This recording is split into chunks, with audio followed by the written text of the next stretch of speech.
Hello दोस्तों, welcome back to the channel Srishti study point. और आज हम यहाँ पर पढ़ने वाले हैं फिजियोलॉजी के अंतर्गत डाइजेस्टिव सिस्टम यानी कि पाचन तंत्र, ह्यूमन का, मनुष्य का जो होता है उसके बारे में।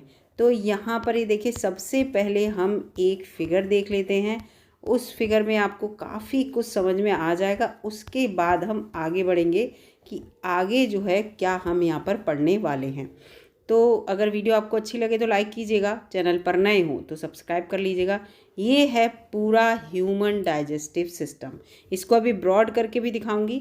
माउथ से लेकर एनस तक, माउथ से लेकर एनस तक पूरा जो हमारी इंटरनल बॉडी पार्ट है उसके अंदर बहुत सारे बॉडी के पार्ट जब इकट्ठे होकर हमारी भोजन का डाइजेशन करते हैं, जो हम खाते हैं उसे हम कहते हैं डाइजेस्टिव सिस्टम, पाचन तंत्र। आप सभी को पता होगा।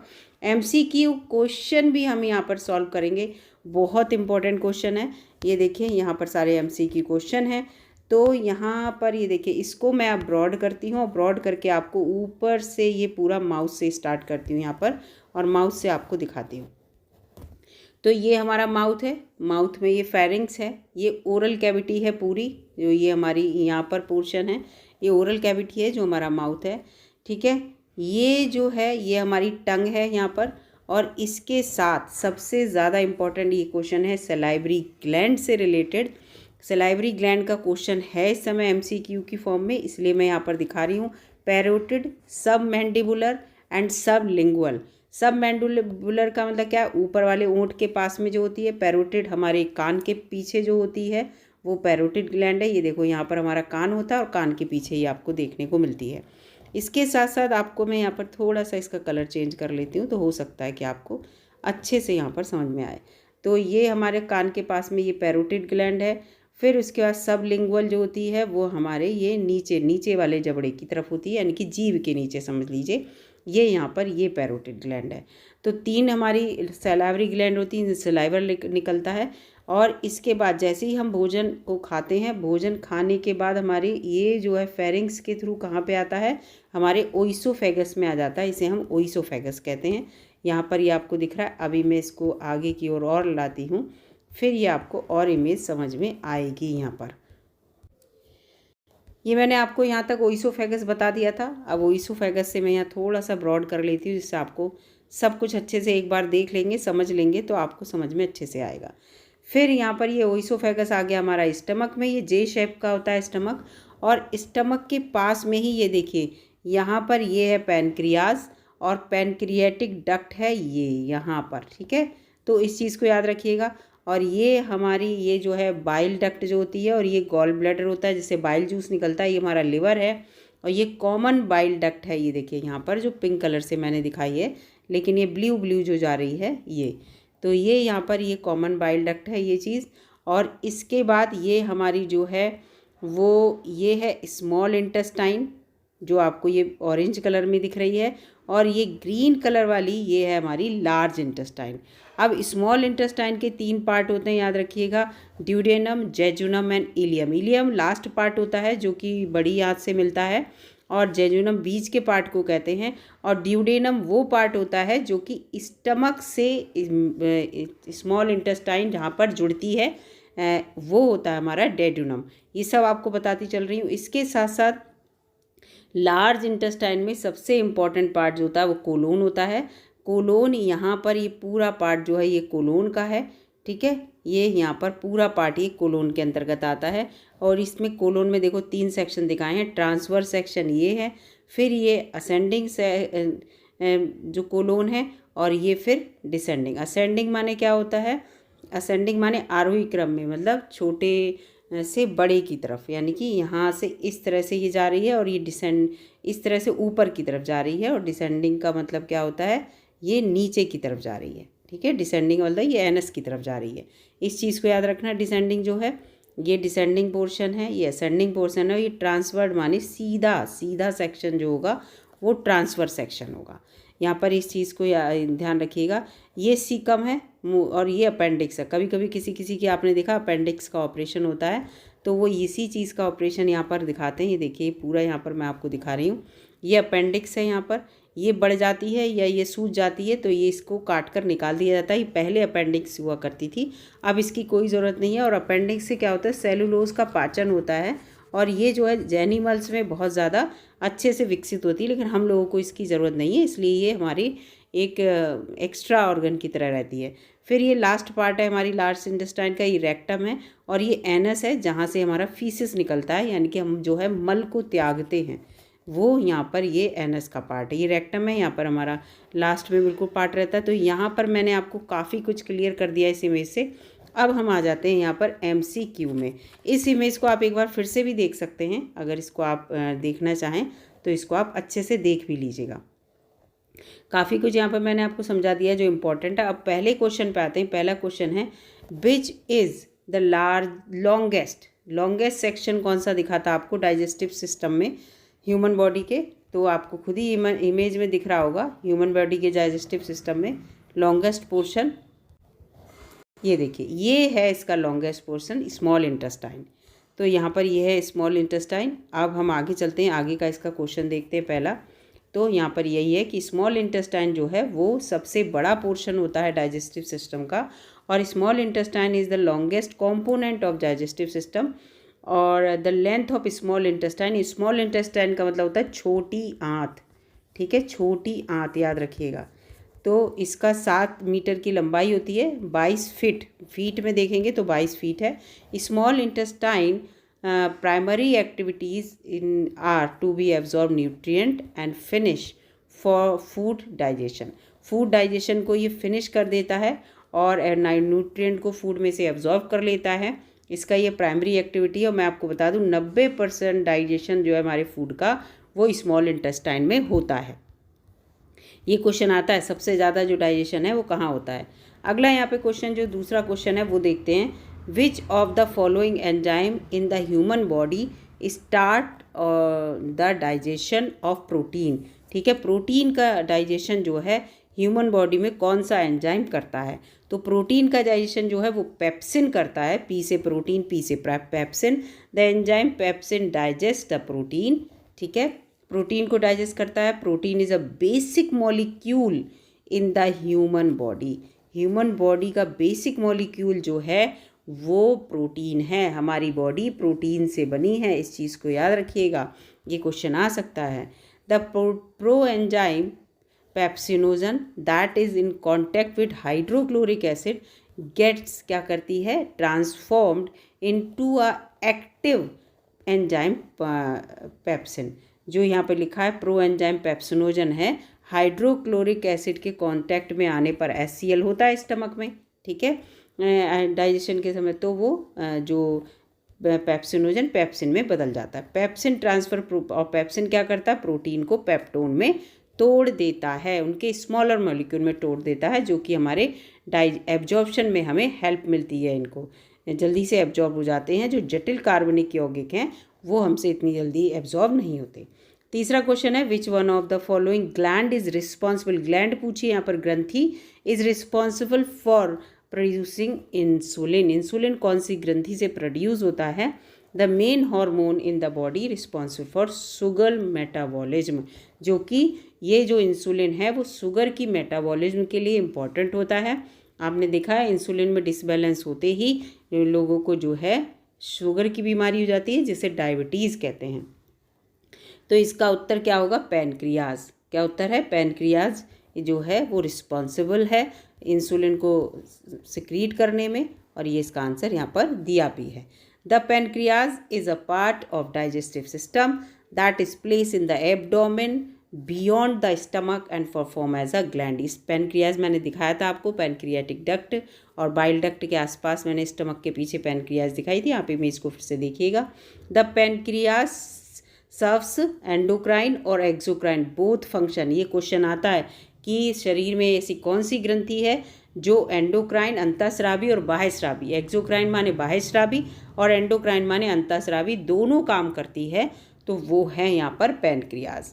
As an endocrine gland, it assists in the secretion of hormone like glucagon. ये हार्मोन को सिक्रीट करती हैं, ग्लूकागन एंड इंसुलिन. कौन से दो हार्मोन? ग्लूकागन एंड इंसुलिन, जो रेगुलेट करते हैं ब्लड शुगर लेवल, हमारे ब्लड में शुगर के लेवल को मेंटेन करते हैं. ठीक है, कैसे? ग्लूकोज को क्या होता है, जो ग्लूकोज होता है उसको ग्लाइकोजन में बदलकर, ठीक है, ग्लाइकोजन में बदलकर लिवर में स्टोर कर देते हैं. किस में स्टोर कर देते हैं? लिवर में.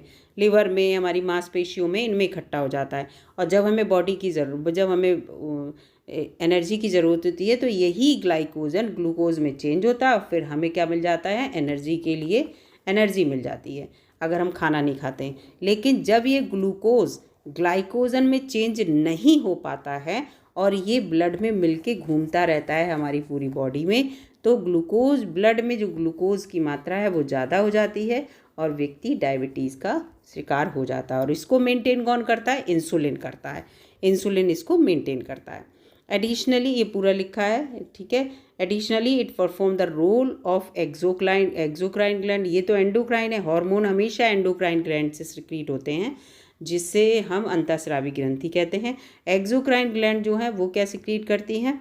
वो पैनक्रियाटिक जूस सिक्रीट करती हैं. पैनक्रियाटिक डक्ट के थ्रू वो किस में चला जाता है? ड्यूडेनम. और ड्यूडेनम किसका पार्ट है? पैनक्रियाटिक डक्ट के थ्रू. पैनक्रियाज से पैनक्रियाटिक डक्ट, जैसे ये पैनक्रियाज है, ऐसे पत्ती के शेप का पैनक्रियाज होता है, इससे क्या होता है? इसकी डक्ट है ये पैनक्रियाटिक डक्ट. और ड्यूडेनम, ड्यूडेनम किसका पार्ट होता है? स्मॉल इंटेस्टाइन का पहला पार्ट. ठीक है, स्मॉल इंटेस्टाइन का पहला पार्ट है ड्यूडेनम, फिर जेजुनम, फिर इलियम. इसके बाद अगला क्वेश्चन है, the majority of water from the indigestive food is absorb in the. ज़्यादातर पानी जो हमारे खाने में होता है, खाना में होता है, जो भोजन में होता है, वो सबसे ज़्यादा कहाँ पर एब्जॉर्ब हो जाता है, कहाँ अवशोषित हो जाता है? तो वो लार्ज इंटेस्टाइन में, जो बड़ी सी आपने इंटेस्टाइन सबसे बड़ी यहाँ पर देखी थी, जिसमें आपने जो है क्या देखा था? पूरा ये इसके तीनों पार्ट देखे थे और इसके बीच में आपने स्मॉल इंटेस्टाइन देखी थी, तो उसके बारे में यहाँ पर मैं बात कर रही हूँ. तो लार्ज इंटेस्टाइन क्या है? लार्ज इंटेस्टाइन बहुत इंपॉर्टेंट रोल प्ले करती है हमारे डाइजेशन में.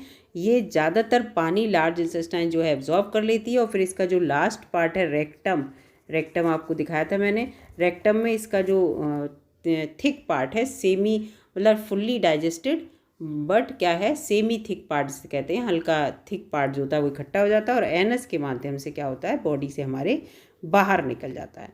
तो इरेक्टम में कब जाता है? जब पूरा जितना भी उसके अंदर का अच्छा पानी है उसको हमारी बड़ी वाली आंत जो है वो एब्जॉर्ब कर लेती है. The large intestine moves primarily in 3 different ways. 3 different ways में जो है वो मूव करती है. एक तो पेरिस्टाल्टिक, पेरिस्टाल्टिक मतलब थोड़ा, मतलब खाने को आगे की ओर धकेलने वाला पेरिस्टाल्टिक होता है. यहाँ खाना है फूली, फिर यहाँ पिचकी, और इसके बाद आगे बढ़ गया खाना, आगे बढ़ गया, फिर आगे बढ़ गया, फिर आगे बढ़ गया, ये पेरिस्टाल्टिक होता है. ठीक है, इस तरह से मास पेरिस्टाल्टिक बहुत ज़्यादा, अब उसमें मास पेरिस्टाल्टिक, फिर हॉस्टल चर्निंग में. तो ये तीन इसकी ये डिफरेंट वेज जो है मूवमेंट हैं, इनको पढ़ लीजिएगा. The substance travels through the colon. Colon किसका पार्ट है? लार्ज इंटेस्टाइन का. असेंडिंग, ट्रांसफर्ड एंड डिसेंडिंग, तीनों मैंने कोलोन बताए थे आपको ऊपर. तीनों ट्रांसफर्ड, इसको जैसे ये ऐसी इंटेस्टाइन बनी है तो ये ट्रांसफर्ड था, ये कौन सा था? ये असेंडिंग था, और ये डिसेंडिंग पार्ट था लार्ज इंटेस्टाइन का. इस तरह से था. तो and sigmoid segment before entering the rectum. Rectum में आने से पहले पूरा सब्सटेंस कहाँ से कहाँ तक घूमता है? पूरी बड़ी आंत में. ये कहना चाह रहे हैं कि यहाँ से पूरी बड़ी आंत में खाना घूमता है, फिर रेक्टम में आता है, फिर एनस से बाहर निकलता है. ये बात यहाँ पर कही जा रही है, ट्रेवल करता है. ठीक है, the waste is eliminated from the body through the rectum. ठीक है, रेक्टम के थ्रू एनस के माध्यम से जो वेस्ट प्रोडक्ट होता है, फीसिस जिसे कहते हैं, वो बाहर निकाल दिया जाता है. The length of large intestine 5 feet होती है. 5 फीट जो है लेंथ होती है लार्ज इंटेस्टाइन की, और स्मॉल इंटेस्टाइन की लेंथ मैं ऊपर बता चुकी हूँ क्वेश्चन में, और 1.5 मीटर इसे हम कह सकते हैं. अगला यहाँ पर क्वेश्चन है, which of the following portion of the stomach opens into the small intestine. अभी ही क्वेश्चन बताया आपको कि कौन सा पोर्शन स्टमक का जो कि स्मॉल इंटेस्टाइन में खुलता है। स्टमक ऐसे जे शेप का हमारा स्टमक होता है, आपको अभी पता है, और यहाँ से ये स्मॉल इंटेस्टाइन जुड़ गई। ये वाला पोर्शन पूछ रहे हैं कि इस स्टमक का कौन सा पोर्शन स्मॉल इंटेस्टाइन में जाकर खुलता है, तो वो होता है पाइलोरिक पोर्शन। कौन सा पोर्शन? ये कहलाएगा पाइलोरिक पोर्शन, जहाँ पर जाके स्मॉल इंटेस्टाइन जुड़ती है, कह सकते हैं।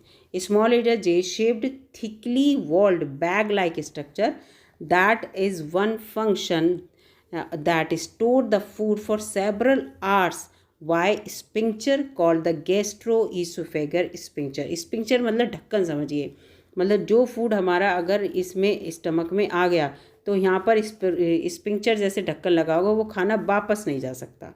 ठीक है, पेट में 4-5 घंटे खाना पड़ा रहता है, लेकिन वो खाना ऊपर की तरफ वापस नहीं जा सकता, और ना ही जब तक उसमें डाइजेशन वो स्टार्ट होगा, वैसे डाइजेशन तो माउथ से ही स्टार्ट हो जाता है, तब तक इसमें ये खाना जो है आगे की ओर नहीं बढ़ेगा। It is divided into 4 portion, fundus, cardiac, body and pyloric region. 4 region में उसे पार्ट में डिवाइडेड होता है हमारा स्टमक। पाइलोरिक रीजन जो है वो स्मॉल इंटेस्टाइन से जुड़ा रहता है। इसमें यही pylorus is a narrow cone shaped constriction placed at the end of the stomach and the starting of the small intestine. ये स्टमक है, यहाँ पर ये इसका स्टमक का एंड हो गया, और यहीं से हमारी स्मॉल इंटेस्टाइन जुड़ गई, तो ये पोर्शन के बारे में बात कही जा रही है। It consist of 2 sections antrum which combined the part of the stomach and pyloric canal. ठीक है, ये इतना इंपॉर्टेंट नहीं है। And also joint stomach and small intestine. ठीक है, ये लाइन नहीं। The pyloric region open into small intestine through the pyloric sphincter. हर स्पिंक्चर माने ढक्कन समझ लीजिए आप, जहाँ भी है, मान लीजिए स्टमक है यहाँ पर, अगर तो यहाँ इस पर ऐसा नहीं खाना आया और उसके लिए रास्ता ओपन और सीधे स्मॉल इंटेस्टाइन में चला गया, नहीं। हर जगह जहाँ भी खाना रुक रहा है तो किसी ऐसे रुक रहा होगा ना कि दरवाज़ा बंद हो वहाँ का, तो खाना ना आगे जाएगा ना पीछे जाएगा, उस पोर्शन में रुका रहेगा। तो यहाँ पर यही बात कही जा रही है कि पाइलोरिक रीजन जो है वो ओपन होता है स्मॉल इंटेस्टाइन में थ्रू द पाइलोरिक स्पिंक्चर, यानी कि एक कमरे का दरवाज़ा दूसरे कमरे में जो है खुलता है, और उस दरवाजे का नाम है पाइलोरिक स्पिंक्चर। ये समझ लीजिए। Where do the majority of the digestive process occur. में डाइजेस्टिव जो प्रोसेस है वो सबसे ज़्यादा कहाँ होती है, मैं पहले ही बता चुकी हूँ, स्मॉल इंटेस्टाइन में होती है, और ये भी बता चुकी हूँ लगभग 90% डाइजेशन यहाँ होता है। 90% ऑफ द डाइजेशन, 90% लिखा है, of the digestion and absorption, digestion होना और अवशोषण होना, यानी कि न्यूट्रिएंट्स को जो है अपनी बॉडी के हर कोशिका के अंदर खींच लेना खाने में से। ठीक है, ऐसा नहीं कि ऐसा सच खाना निकाल देना, नहीं, जो अच्छे तत्व हैं उसमें से खींच लेना। Of the food take place in small intestine with the remaining 10% जो है वो किस किस में होता है, स्टमक में और लार्ज इंटेस्टाइन में। 10% रह गया, या तो स्टमक में होगा वो, या लार्ज इंटेस्टाइन में। The majority of digestion and nutrient absorption हो गया, पोषक तत्वों का अवशोषण करना, take place in small intestine. There are millions of tiny finger like projection lining in the small intestine called villi. ये स्मॉल इंटेस्टाइन मान लो है ऐसे करके नली की तरह, तो इसके अंदर विलाई के आकार के ऐसे प्रोजेक्शन होते हैं ऐसे, और वो क्या करते हैं, जब खाना यहाँ से गुजरता है तो उसमें से न्यूट्रिएंट जो हैं एब्जॉर्ब कर लेते हैं, उन्हें विलाई कहते हैं। अगला क्वेश्चन है यहाँ पर, विच हाइड्रोलाइटिक एंजाइम रिएक्ट्स इन अ लो पीएच एनवायरनमेंट। लो पीएच एनवायरनमेंट में कौन हाइड्रोलाइटिक एंजाइम जो है वो रिएक्ट करता है, तो प्रोटीएज है। प्रोटीएज से आप समझ जाइए किसका पाचन करेगा, तो ये प्रोटीएज जो है वो प्रोटीन का पाचन। हाइड्रोलाइटिक एंजाइम जैसे डिसएम्बल्स है अलग अलग होना, protein, lipid, nucleic acid, carbohydrate and fat molecules into the most basic component. जितने भी हाइड्रोलाइटिक एंजाइम्स होते हैं वो ये जो प्रोटीन है, लिपिड है, न्यूक्लिक एसिड है, कार्बोहाइड्रेट है, फैट मॉलिक्यूल जो हमने बॉडी में लिए हैं, फैट जैसे हमने तेल खाया, प्रोटीन का मतलब हमने पनीर खा लिया है ना, तो इस तरह की चीज़ें हमने खा ली, तो ये ऐसे ही नहीं डाइजेस्ट होती जब तक ये अपने बेसिक कंपोनेंट में बदलती नहीं है, तो इनको हाइड्रोलाइटिक एंजाइम बदलते हैं। Mostly all digestive enzyme are hydrolytic enzyme. जितने भी डाइजेशन में एंजाइम काम आते हैं वो सब हाइड्रोलाइटिक एंजाइम होते हैं। Due to the release of HCl hydrochloric acid the pH of stomach is low. जब pH स्टमक का लो होगा तो वो क्या हो जाएगा, वो हो जाएगा HCl, वहाँ पे होगा। HCl का मतलब क्या होता है कि एसिडिक फॉर्म है। प्रोटीएज अब पेप्टिन डाइज मैंने बताया प्रोटीएज जो है वो प्रोटीन को डाइजेस्ट करता है। प्रोटीएज अब प्रोटीन डाइजेस्टिव एंजाइम है। सेप क्या लिखा है फिर इसके बाद, operates in a low and pH environment. ये प्रोटीएज एंजाइम सिक्रीट हो गया। अगर पीएच कम नहीं है स्टमक में तो ये प्रोटीन को डाइजेस्ट नहीं कर पाएगा। ये तभी काम करता है जब पीएच का एनवायरनमेंट वहाँ लो हो, जैसे कि स्टमक में। स्टमक में पीएच का एनवायरनमेंट लो होता है तो प्रोटीन वहाँ डाइजेस्ट हो जाता है, प्रोटीएज अपना काम करता है। अगला यहाँ पे क्वेश्चन है, where is bile juice formed in the human body. Human body में, मनुष्य के शरीर में बाइल जूस कहाँ बनता है, तो वो लिवर में बनता है। बाइल डक्ट मैंने आपको बताई थी। और लिवर जो है सबसे बड़ी ग्लैंड है ह्यूमन बॉडी की, तो इसको याद रखिएगा, क्वेश्चन आता है। Bile juice which is kept in gall bladder में रखा जाता है। Bile juice is secreted by liver, liver के द्वारा सिक्रीट हो गए। जो यहाँ पर गॉल ब्लैडर होता है उसमें बाइल जूस इकट्ठा हो जाता है। बहुत से लोगों का गॉल ब्लैडर निकला होता है। तो इस तरह से है, the share duct allowed to flow the both pancreatic and bile juice into the small intestine. और ये जो शेयर इनकी डक्ट होती है, एक पैनक्रियाटिक डक्ट और बाइल डक्ट, दोनों का ही काम कर रही है, ठीक है। तो ये जो क्या करती है, जो गॉल ब्लैडर में बाइल जूस है और जो पैनक्रियास से पैनक्रियाटिक जूस निकला है उसे कहाँ भेज देती है, स्मॉल इंटेस्टाइन में, छोटी आंत में। सबसे ज़्यादा डाइजेशन वहीं होता है, तो वहीं सारे जो जितने भी जूस हैं, जितने भी हार्मोन हैं, उनकी वहाँ ज़रूरत पड़ती है।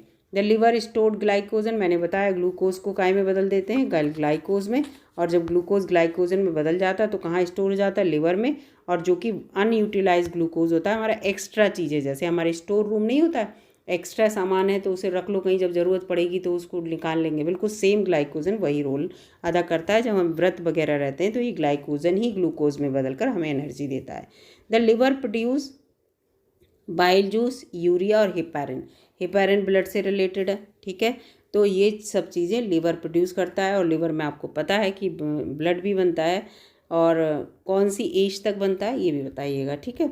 अगला क्वेश्चन है यहाँ पर, 75% of blood that liver received, portal vein, when याद रखना, पोर्टल वेन से 75% ब्लड जो है वो लिवर रिसीव करता है। एंड 25% जो ब्लड है वो हिपैटिक आर्टरी है, ठीक है। आर्टरी से मिलता है उसे, तो 100% उसका ब्लड हो गया जो लिवर के पास आता है।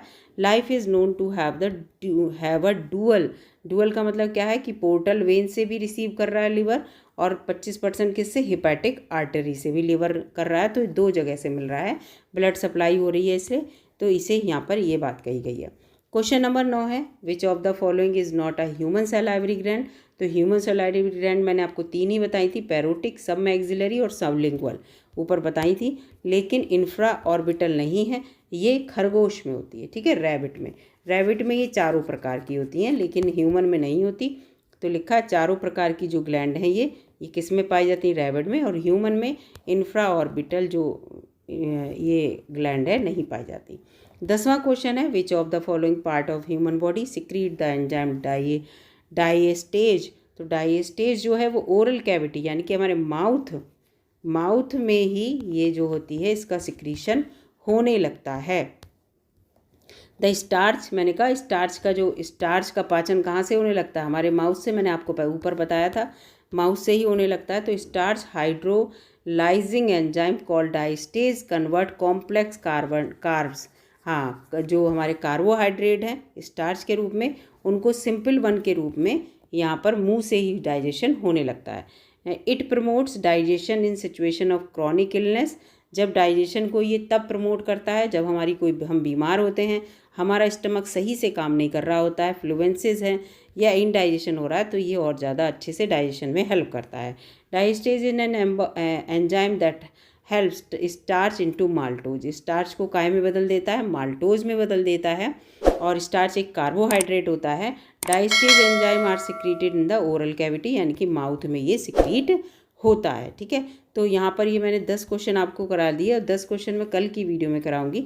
वीडियो ज़्यादा बड़ी ना हो इसलिए मैं कोशिश कर रही हूँ कि इसको ज़्यादा बड़ा ना किया जाए। अगर ये क्वेश्चन आपको अच्छे लगे तो लाइक कीजिएगा, और चैनल पर नए हो तो सब्सक्राइब भी कर लीजिएगा, और अपने दोस्तों को भी इसमें जो है शेयर कर दीजिएगा। मिलूंगी अगली वीडियो में, तब तक के लिए नमस्कार।